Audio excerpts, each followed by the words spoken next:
Hello Capricorn, this is Mary Elizabeth with Sacred Love Tarot, and this is your October 2022 Tarot Monthly Forecast. Thank you so very much, Capricorn, for turning up and tuning in, for liking, subscribing, commenting, hitting the notification button, and sharing. Everything you do here helps this channel grow and is greatly, greatly appreciated. Let's see what our energy is for you. So we have Tied Up and Blossoming Abundance. So this gives off the serious energy of that you have been offered a position, Capricorn, and you're completely uncertain about it. I am Capricorn Moon, and this message has been brought to you by, yes, this is true. All tied up in blossoming abundance. So you know that this has the potential of bringing abundance to you. You know this has the potential of doing great and good. It's just about stepping out of your comfort zone and making that decision and stepping forward. That's it. And sometimes sometimes insecure moments strike us when at the craziest times, you know, it's the inability to be able to make a decision to take something that has the potential of bettering your life, your circumstances, your situation. May sound crazy, but stepping out of our comfort zone and stepping out of complacency, stepping out of comfortability takes a lot of guts and it takes a lot of courage. And this is a moment, Capricorn, that you are being asked to step out of that comfort zone and make this decision to better your situation, to better your circumstances, to better yourself. And yes, it may be uncomfortable, and yes, you may be skeptical, and yes, you may be uncertain, but now is the time to make this move. Now is the time to make this shift. Now is the time to say yes. So let's see what else we have.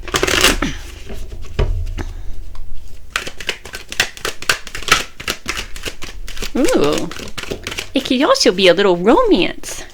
A little romance, a caring connection. So abundance we all know can be anything. An abundance of love, abundance of money, an abundance of passion, an abundance of creativity, abundance of growth, abundance of this, abundance of that, abundance can be abundance of anything.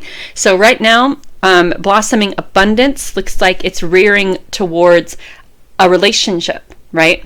The inability to make a decision due to things that have happened in the past, due to being in unsuccessful relationships that have hurt, relationships that have brought pain. So now is the time to kind of go within, to rest and rejuvenate. And this is what I think about the rest and rejuvenation card.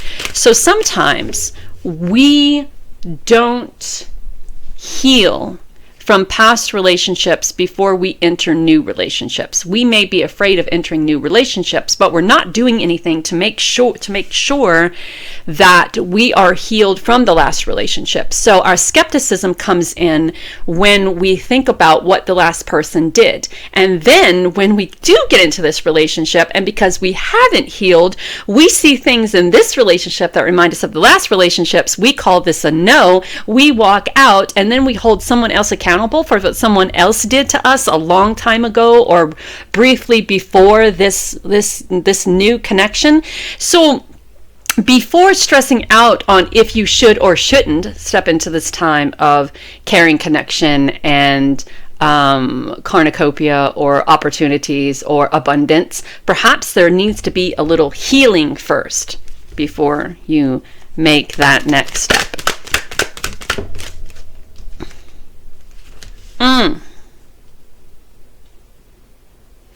Okay, so the envy card. Now the envy card, how that kind of fits in is that sometimes when we are in relationships that don't go the way we want, and then we get into new relationships, and those relationships that don't go the way we want because we haven't healed from the prior relationship, we get kind of envious that other relationships are working. We get kind of jealous, we get kind of insecure, we get kind of doubtful that we even are capable of being in a relationship.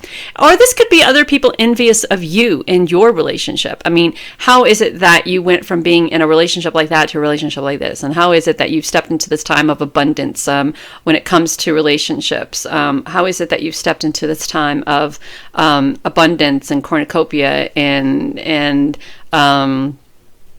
love and happiness, and when you weren't even looking, or you weren't even ready to accept a new relationship.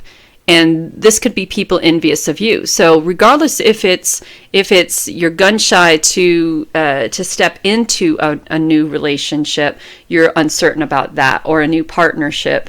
And regardless if you're the envious one, or if other people are envious of you, the resting and rejuvenation card is very important, because we don't want to go into new partnerships and new relationships holding this person accountable if it doesn't work out, holding this person accountable for your past relationships. You're just like blah, blah, blah, blah, blah.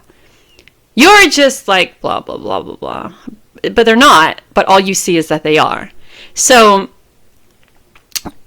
you're being asked to rest, to heal, to rejuvenate, to meditate, to release any of that energy, to shed any of that residual energy that may be left over from the past relationships, and to step into this relationship fresh and new, and not worry about anybody else. Don't worry about if people are envious. You not being envious of others. You know what it takes to create a successful relationship. You know that by stepping into a new relationship without healing from the old one has the potential of causing chaos and uncertainty. So you know what to do there as well. So rest, rejuvenate, make a decision, be open, step forward into this time of, don't be envious of anybody else. That's just that human ego talking, right? And if other people are envious of you, that's none of your business either. That has nothing to do with you. That's all about them. So we can walk away from that and turn away from that and not really worry about it. Okay, so if we need to breach a topic, if we need to talk about our experiences and talk about why we're so gun shy to make a decision, then we can do that too. But you're also being asked to bring things into balance, right? Allow things to flow. Don't try to manipulate, and don't try to push or pull or create what you want this to be, right? Allow it to be, allow it to flow, allow it to do what it's going to do. Allow it to take the pace that it's going to take, the pace that it's going to take. Allow it. You have made the decision to be open.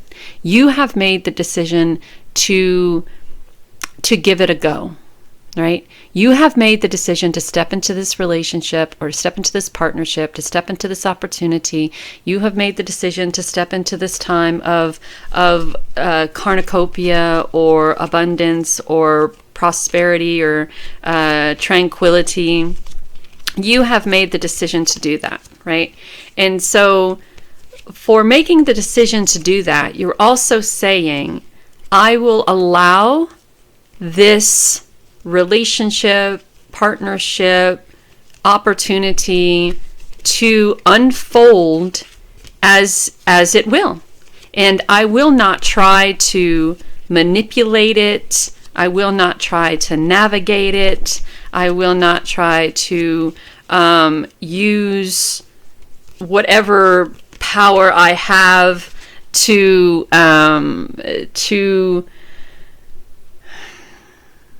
mold it into what I see, right?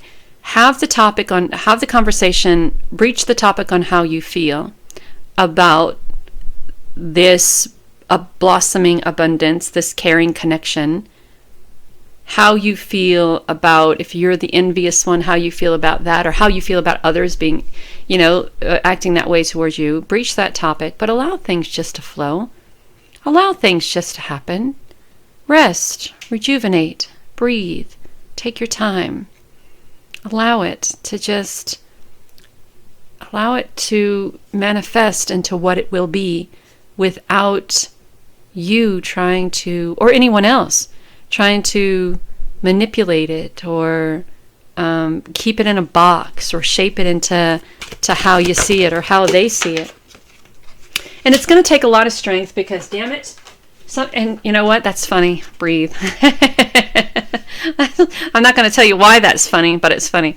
And it's going to take a lot of strength, because we as humans have this desire to want to control everything.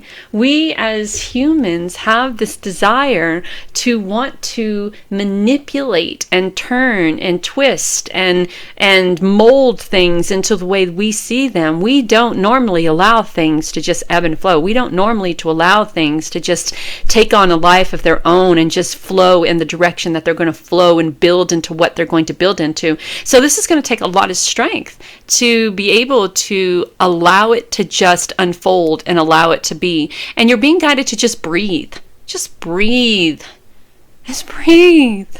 Spirit's got your back. Source has your back.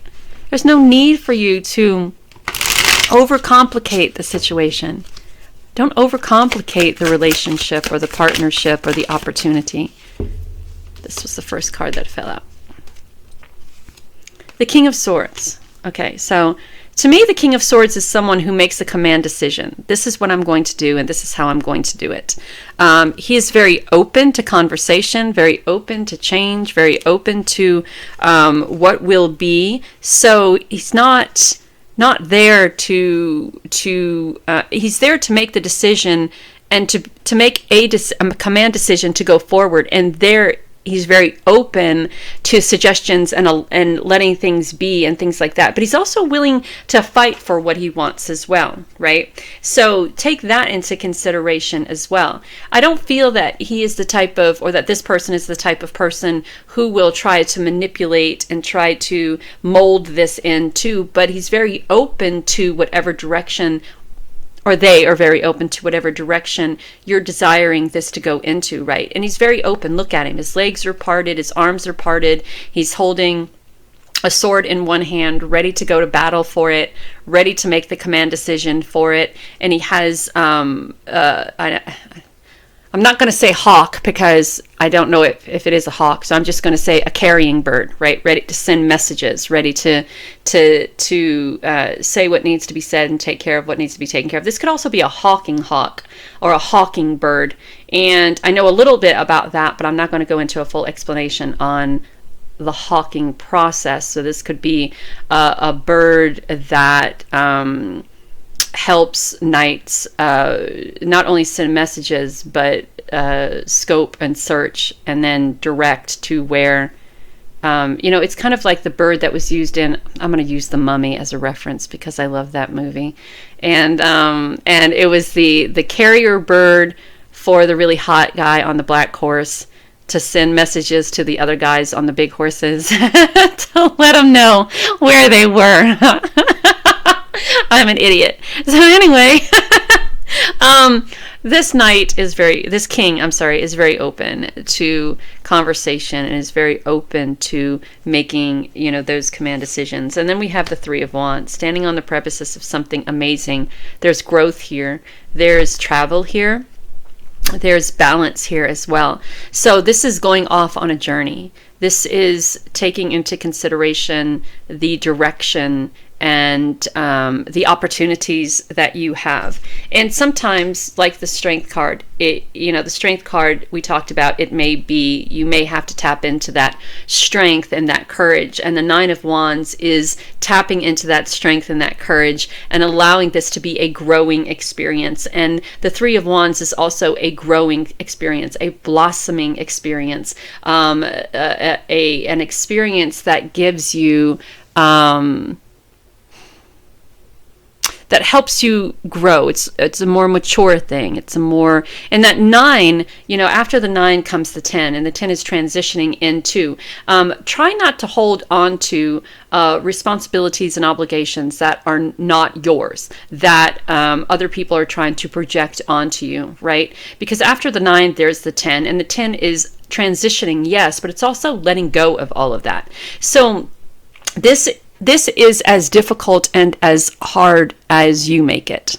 right? And it doesn't really have to be. And we have the Three of Pentacles, and the Three of Pentacles is looking toward others for help, for suggestions, right? So if this is you and your partner talking to another person, or you talking to other people on how to be in a balanced, sustainable relationship, or how to allow that ebb and flow to happen, or how to breach the topic on how you feel about your scarcity or your insecurity about being in relationships, or being in partnerships. But don't be afraid, again, to breach that topic. You could be that King of Swords energy. You could, the Lovers, get out. You could be the one breaching that topic. You could be the one open to conversation, right? But there is travel here, and there is growth here, and there is you looking at what you have created and ready to step forward. And yes, it's going to be a growing process. It's going to be a learning process. And there may be other people that you'll have to talk to, or other information that you get from other sources. And just know that with the Three of Pentacles, you can ask other people for their suggestions, you can ask other people for their opinions, but you don't really have to follow them. It's just kind of getting a different perspective on things, right? And then the Lovers. So it looks like it works out. It looks like it works out. And kudos to you for going through what you had to go through in order to be secure enough to say yes. Good for you. You've wanted it enough. You want it enough, or wanted it enough to go through what you had to go through in order for this relationship to be successful. You breached the topic, you had that conversation, you've allowed things to be, you tapped into strength, you exhaled. You made the command decision that you were going to be open to any conversations. You created this wonderful foundation of balance and sustainability, and it was difficult for you. You talked to other people, you got suggestions, you got ideas and opinions, and by putting all of that together, you created this balanced, sustainable, hopefully successful relationship. You healed from the past. You rest, you rejuvenated, you let go of any sense of envy or jealousy, and you just kind of went with it. For me, it would be my work. For me, it would be what I do. I'm very insecure about what I do, and I think it's time for me to be open to breaching this topic and just allowing my abilities to just unfold, as opposed to being insecure about them and pushing them and hindering them by being complacent and comfortable with not doing anything, with being complacent and comfortable with being scared. And I envy those who are open to their spiritual gifts. I envy those who are open to connecting with the other side, being the medium, being the intuitive, being the healer, being the reader, and all of that. And I think it's time for me to get out of my own way. And it's going to be very difficult, I know, but it'll happen. And I think the month of October just may be this month. So, Capricorn, know that you are divinely guided and loved. Until next time, take care of you.